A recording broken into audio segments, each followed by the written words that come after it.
Après avoir conversé avec Dieu sur le mont Sinaï et après avoir reçu les ordres de Dieu, Moïse quitta le mont Sinaï et se dirigea vers l'Égypte. Et accompagné de son frère Aaron, ils se présentèrent tous deux devant Pharaon et lui dirent: Nous sommes les messagers de ton Seigneur, laisse partir les fils d'Israël avec nous et ne les châtie plus.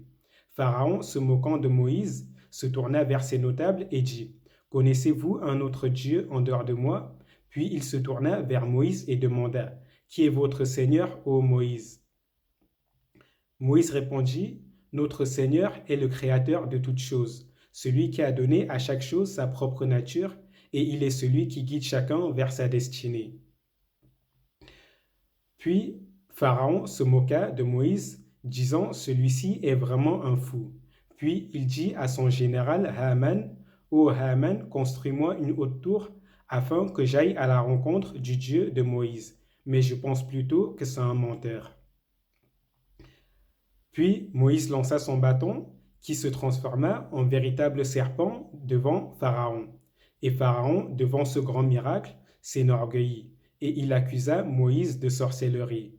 Et il lui dit: Je vais t'apporter une sorcellerie équivalente.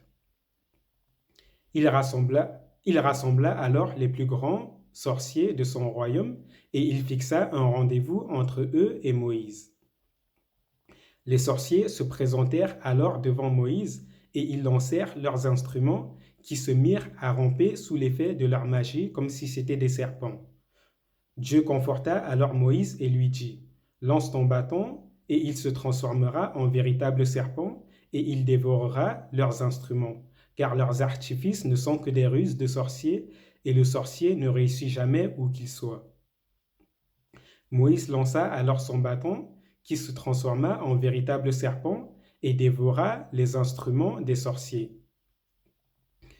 Devant ce spectacle et devant ce miracle, Pharaon s'enorgueillit, et Dieu frappa alors le royaume de Pharaon avec les 10 plaies.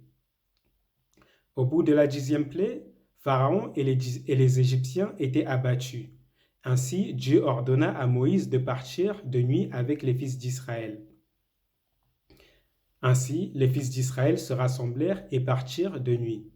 Puis Pharaon rassembla son armée et commença à les poursuivre.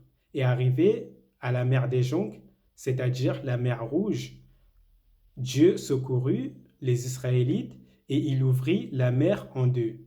Ainsi, les Israélites traversèrent la mer à pied sec, et Pharaon, devant ce grand miracle encore, décida de les poursuivre en foulant la mer.